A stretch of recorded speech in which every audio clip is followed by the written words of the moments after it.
Welcome back to the Sherman Podcast. Be sure to check out the links in the description because activism first, entertainment second. But I'm so glad you're spending your breather with us because even during a revolution, even during the biggest civil rights protest of our time, it is important to take some time for yourself too. So I'm so glad you're spending that with us here today. What are we doing, Ben? Well, today we're looking at some old forgotten cartoons from yesteryear. That's my idea. Look at my shirt. Very nice shirt. Ben is covering the 60s and 70s, and I'm covering the 80s and 90s. Be sure to check out my Dunkaroo video on the Athena P YouTube channel. But yeah, do you want to start since you have 60s, and we could, I guess, go 60s, 80s, 60s, 80s, and then 70s, 90s, Sure. 70s, 90s. Let's do that. So we can just Let's keep do that. going back and forth. Perfect. So actually, because you've got like the three, and I've got the two, maybe you should go first, and then I'll go, and then you go, and then I'll go.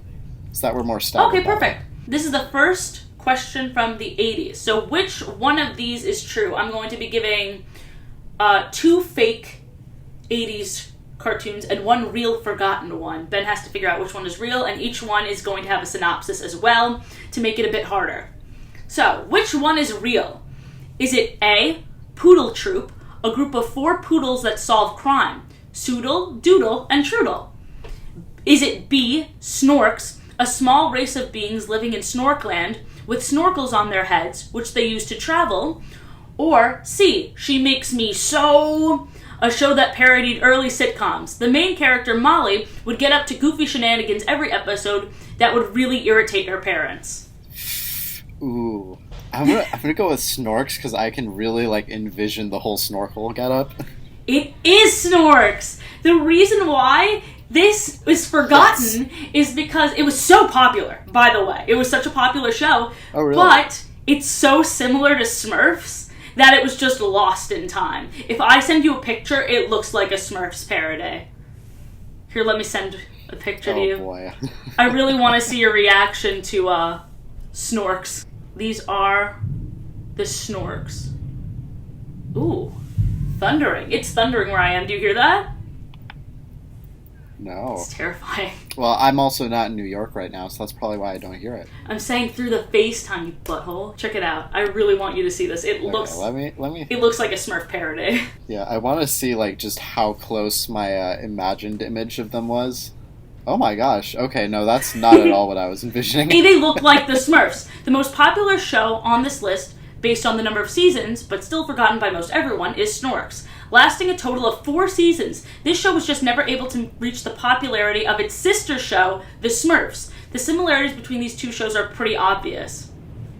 Take away the snorkels on their heads and the Snorks are pretty much the same as Smurfs, just underwater. I love that they're underwater, though. Honestly, if I was growing up in the 80s, I would probably prefer these to the Smurfs, if I'm being real. Yeah. Now, what is your first question for the 60s cartoons? Okay. What do I have? Alright. I have Norbert the Alien. After a crash landing into Earth, an alien invader intent on world domination is instead brought to an orphanage and adopted by a 50s-style nuclear family in this zany sci-fi comedy. Okay. Number 2, Milton the Monster, a cartoon parody of Frankenstein's monster. And number 3, Barreltown. A band of outlaws discovers a mysterious ghost town that seems to grant wishes to travelers. Those all sound so fun. You're so good at coming up with fake ones. Shit. The thing that really conflicts me about Norbert, that's the one that I want to do, but I want to say why I'm conflicted.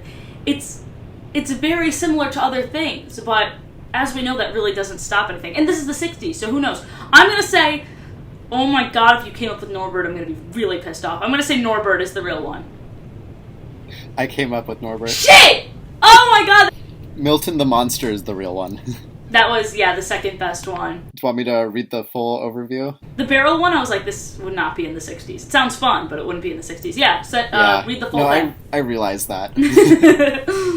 I was looking at that and I was like, this actually sounds like it would be I don't know, some sort of Twilight Zone style TV show. Yeah.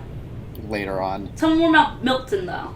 Alright, so the series starred Milton the Monster, a Frankenstein-looking monster with a flat-topped, seemingly hollow head, which emitted various quantities of white steam or smoke based on his mood or situation. He was created by mad scientist Professor Montgomery Weirdo and his assistant, Count Kook, who lived in a haunted house on Horror Hill. Milton is a smiling, good-natured fellow, thanks to the professor having used too much tincture of tenderness, as explained in the opening theme of each individual Milton the Monster segment. Milton was created not of individual body parts, but rather in a mold from such liquids as Essence of Terror and Sinister Sauce. That's so cute. Out of fear that his creation would destroy him, Professor Weirdo intended to add just a touch of the aforementioned tincture of tenderness. Oh my gosh, I cannot talk today. They're also tongue twisters, so. To the mold, but Count Kook bumped the professor's elbow, resulting in too much of the tincture being added to the mix. That's so cute, and I want to watch that. I want to look this up now. All right. Find some episodes. Second one from the 80s. Is it A? Is the real one A, Mr. T? The Mr. T is animated as a coach of a gymnastics team, and they would travel all over and solve mysteries. Is it B, gooey green golems? In Jewish folklore, a golem is an animated anthropomorphic being that is created entirely from inanimate matter, usually clay or mud.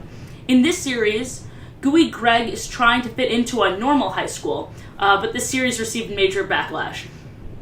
Or is it C, Feeding Fred, an educational show for kids about a very hungry shark? Oh, jeez. Those are all really good. What was the first one again? The first one was Mr. T. It's Mr. T solving crime. That one almost sounds real, but like I feel like that's too close to the Mike Tyson one? The Mike Tyson Mystery Incorporated or whatever that one. So I feel like you might have come up with that one. Mm-hmm. So what's your answer? I'm gonna go with Feeding Fred because that just sounds really cute. Feeding Fred is one I made up. The real answer is Mr. T. What? Yeah, I thought the exact same thing. I think actually. So Mike Tyson. His rapper name. Ghost Mysteries. I think that's what it's called. Mike Tyson Ghost Mysteries. I think it's probably a parody. That must be based off of that. I was saying it's probably a parody. I'm surprised you weren't confused by gooey green golems. I literally looked up what golems were for that. I was just like, Why were you like, I don't know about that one. Really? That just seems like such an unlikely thing for like a kid's cartoon. I thought it was fun. I pictured it like claymation and everything. Like I was so into it when I was writing about it. But damn, okay, go off.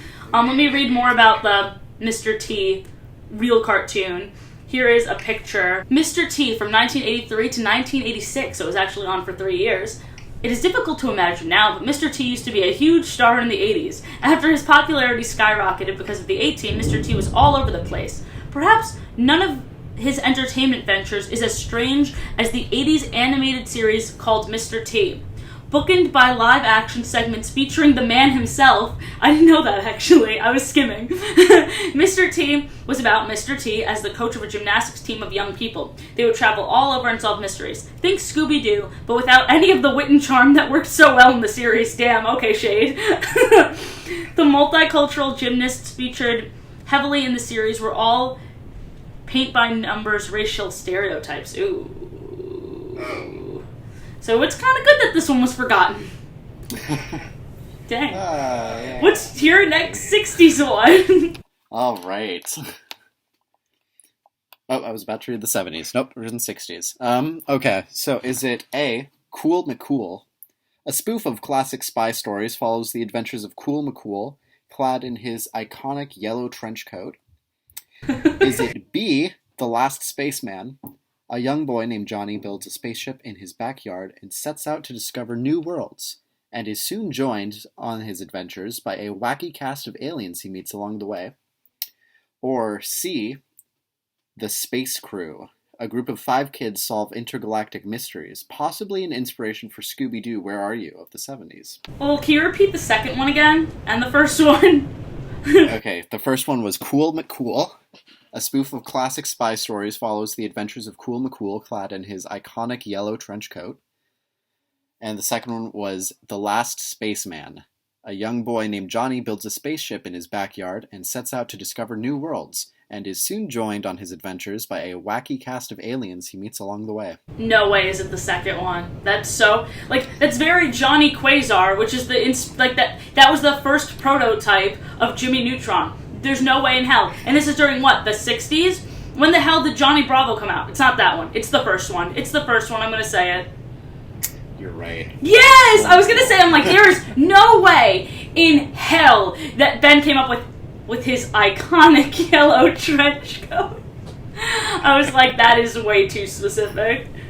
You almost got me, but with the name like Johnny, I'm like, you should have come up with a different name. That one almost got me, but then I heard Johnny, I was like, there's no way. Mm-hmm.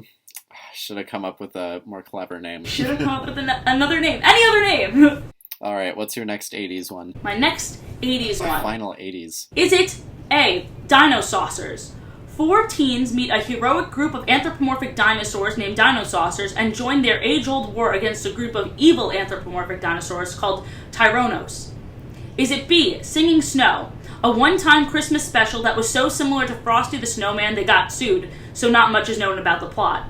Or C, Knights of Shericles. Although the series is not well received, it is credited as the first cartoon that would explore stories of the Middle Ages.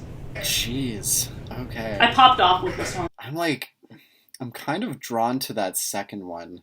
Singing Snow? But I'm not sure if I want that to be my answer, though. I hate when you do this, because you gauge my reactions. I'm like, oh, you want it to be this one?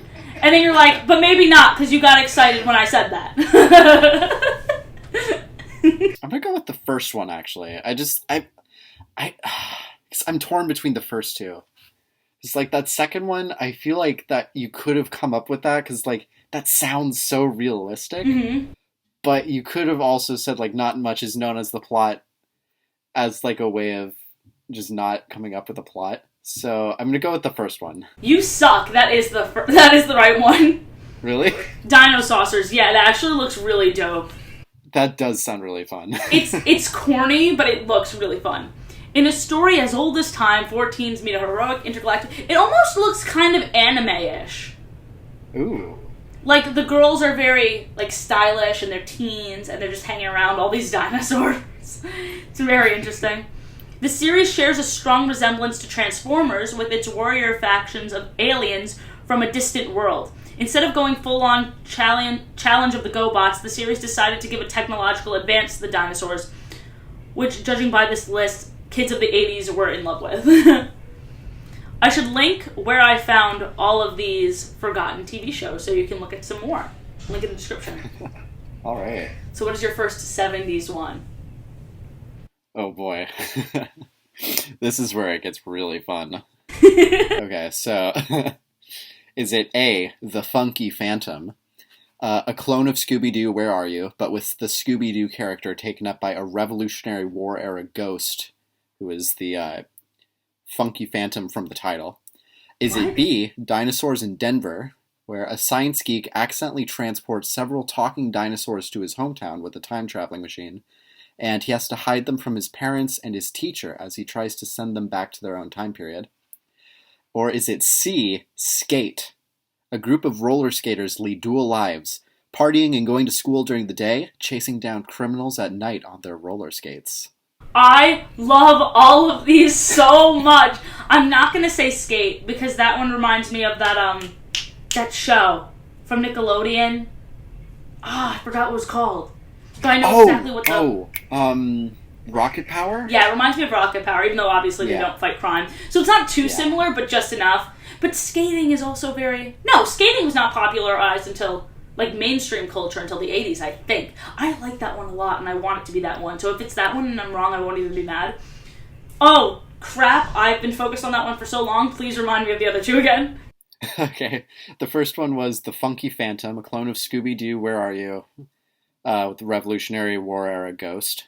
And Dinosaurs in Denver, where a science geek accidentally transports a bunch of talking dinosaurs to his hometown, and then he has to hide them from his parents and his teachers while he's trying to rebuild his time machine. Ugh! It would be so crazy if we had 2 dinosaur ones be real in a row. I think it's dinosaurs in Denver. Dinosaurs are popular, indeed. I think it's dinosaurs in Denver. It's the Funky Phantom. Really, was my least favorite one. I like yours better. Yeah. It's like every time I was like, everything I looked up for it was literally just like Scooby-Doo clone. It's like, this sounds awful. Yeah, I'm like, oh, there's already a Scooby-Doo. It's really not selling it for me. Are you ready to go to the 90s? Yeah, I'm ready to go to the 90s. Alright, let me open up my Dunkaroos and let's jump into this. God. So which one is the real 90s cartoon? I didn't think that through. I like this later. Is it A, Susie's Star? An alien named Susie who looks just like a real girl, but she was brought to Earth by a shooting star. And in this show, she wants to become a pop star. People credit Susie's Star as being an inspiration for Hannah Montana. Is it B, Earthworm Jim?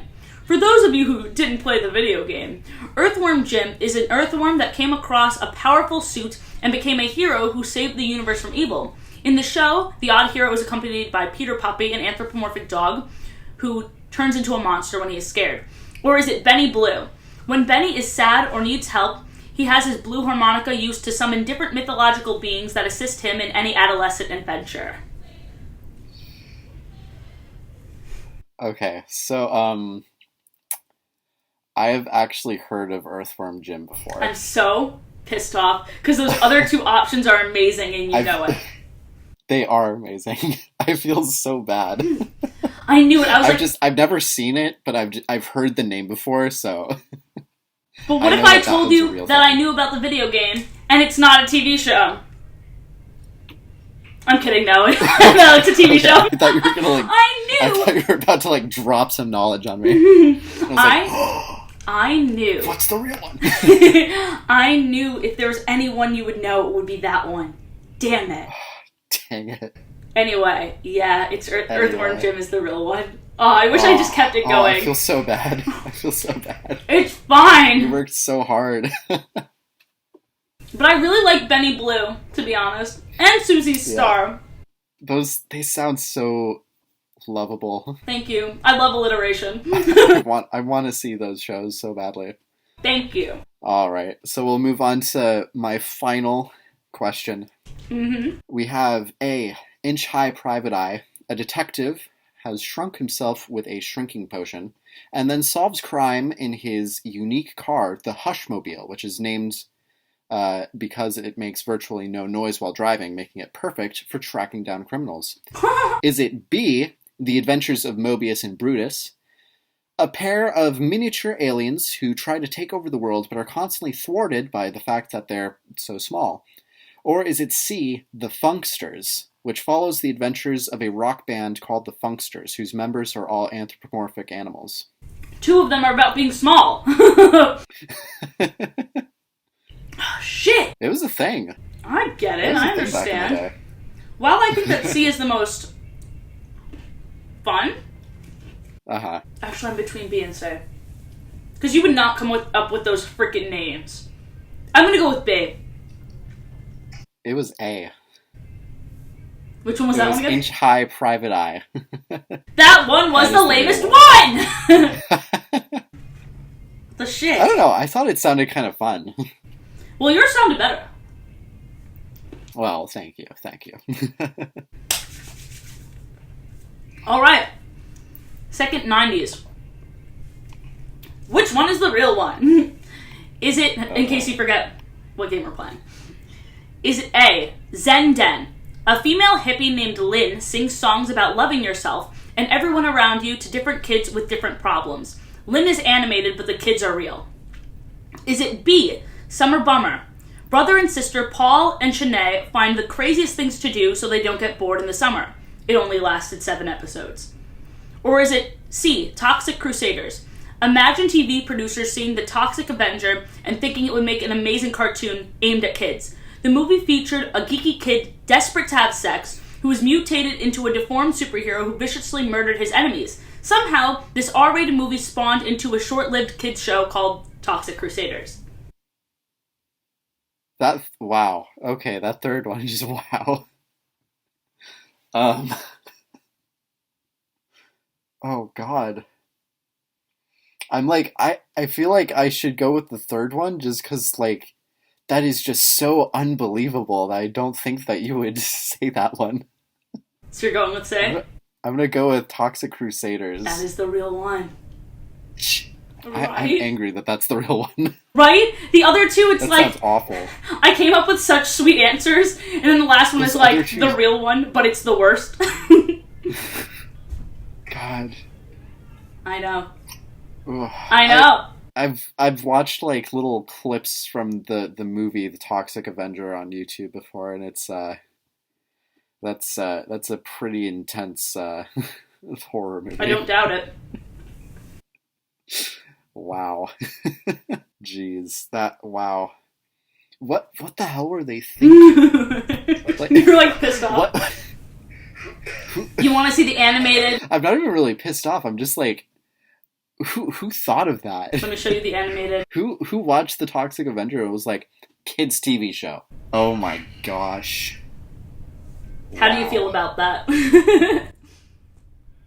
Um, confused, intrigued. You want to hear more about I it? like, yeah. Toxic Crusaders featured the lovable Toxic, a hero that was mutated by toxic waste, accompanied by his sentient mop that fought evil polluters from the planet Smogula. Toxic was joined by a variety of other heroes with similar toxic backgrounds, such as No Zone, Major Disaster, and Headbanger. The show was every bit as crazy as the premise sounds. Jeez. Why would they just make a new show? Why would they associate it with that? I just don't understand. Do you want to hear the plot summary of the film it's based off of? The summary of the film? Yeah, sure. Is there more crazy details that would really disturb me? Possibly. Yeah, let's get Yeah, it. let's see. All right, Melvin Ferd is a 98-pound weakling who works as a janitor at a health club in the fictional town of Tromaville, New Jersey, where the customers, particularly Bozo, Slug, Wanda, and Julie, harass him constantly. His tormentors become more violent, even deliberately killing a young boy on a bike with their car and taking photos of the carnage afterwards. Okay. One day, they trick Melvin into wearing a pink tutu and kissing its sheep. He is chased around the health club and out a second-story window. He lands in a drum of toxic waste, which sets him on fire. After running down the street in a ball of flames, Melvin douses the flames in his bathtub. The chemicals cause him to transform into a hideously deformed creature, but he is also gifted with superhuman size and strength. Okay. Yeah, and then we it know, sounds and then we like know the what he rest does. of it is him getting up to all kinds of very crazy, very gory shenanigans. Gory hijinks. What is your last?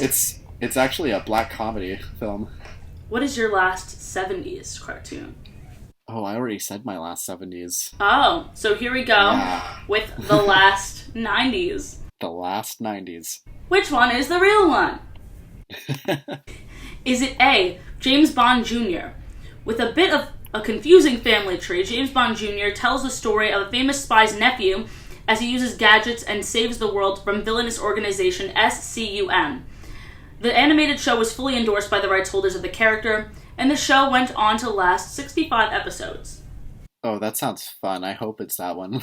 Is it B, Frying Pan, a PSA cartoon series about a stealthy superhero cook that travels the world catching people trying to lace food with drugs? Is it C? Is it C, Quimquams, a group of lucky ducks who help kids with self-esteem problems see the good in them as they can't see for themselves? Aww. Little ducklings helping kids. That's like the ugly duckling. But the ducks are helping the kids. Aww. Oh, man. Oh, gosh. Oh, this is tough. I'm gonna go with the first one. Just because that sounds like such a 90s action cartoon. You won this game, Ben. That is the correct one. I'm so mad at how good you did. I liked Frying Pan, the PSA cartoon series about a stealthy superhero cook who travels the world trying to catch people lace food with drugs. That sounds like something that they would show at, like, Dare program events. That also sounds like something that would be on Adult Swim at the same time. Yeah. No, like, if that was like a modern, if we were doing like modern day cartoons and you had just said like, this is on Adult Swim, I would have been like, yep, that's the one. I'm going to sell that idea to Adult Swim, but yeah, James Bond Jr. is the correct answer. It actually seems really fun. Yeah. Awesome. So this was a lot of fun. This was a lot of fun. Is there any TV shows that you watched as a kid that you feel like people forgot about nowadays? I feel like I have a handful, because I watch so many cartoons. There is this one cartoon. Let me look it up. I think it's called Maisie. I know that one. That's the one with the mouse, right? Yeah, that's like, I'm pretty sure that one was like for really little kids. Mm-hmm. I know Maisie, but do you also know Miffy? No. Oh, I'm gonna sing the theme song. It's real. I'm not making up shit anymore. It goes like, okay. Miffy, a sweet little bunny. Miffy, a smart little bunny. And it's so cute. It's this little bunny and has eyes and a nose, but you don't see its mouth. But she's still really cute. Oh my gosh. Maisie and Miffy, you're right. I mean, they're two different series, but I don't know why you said Maisie and I thought of Miffy and then I remembered Maisie, like the actual Maisie. Two shows that I remember that I don't think people forgot about, but they were really unpopular, was I loved Mighty Bee, which we watched a couple of episodes together, voiced by Amy Poehler. Love it. And I like Cat Scratch a lot. I understand why it wasn't popular, but the theme song is a bop, and I love Gordon, the orange cat with the Scottish accent. That's just so fun. He is fun. I'm trying to think. I don't think I watched that many shows that were like really obscure as a kid. I feel like I just watched every cartoon, so odds are I was about to walk into one that was obscure. Yeah. I feel like nowadays kids' cartoons, I feel like I don't hear any funny, like, fun accents anymore. Like, Gordon, his Scottish accent, was it a good Scottish accent? No. But it was so fun. I miss voice actors just trying their best. Can we go back to voice actors trying their best instead of being good? Yeah.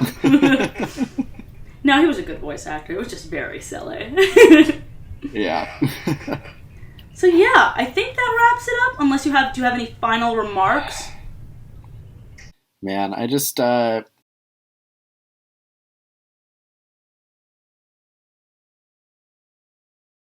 Absolutely. I also, if I had the means necessary, I would totally animate all of our fake shows too. I think they sounded so good, and I'm disappointed that they don't actually exist. We've both come up with some really interesting sounding cartoon ideas. I can tell by your yawn. Yeah, they don't put me to sleep at all. This was so much. Oh my god, this was so much fun, guys. Alright, I think we should end it there so I can go back to sleep. Okay, sounds good. See you next week where we talk about something else. Something. Have a great day, guys. Be sure to continue signing petitions and making a difference. See you next week. Fare thee well.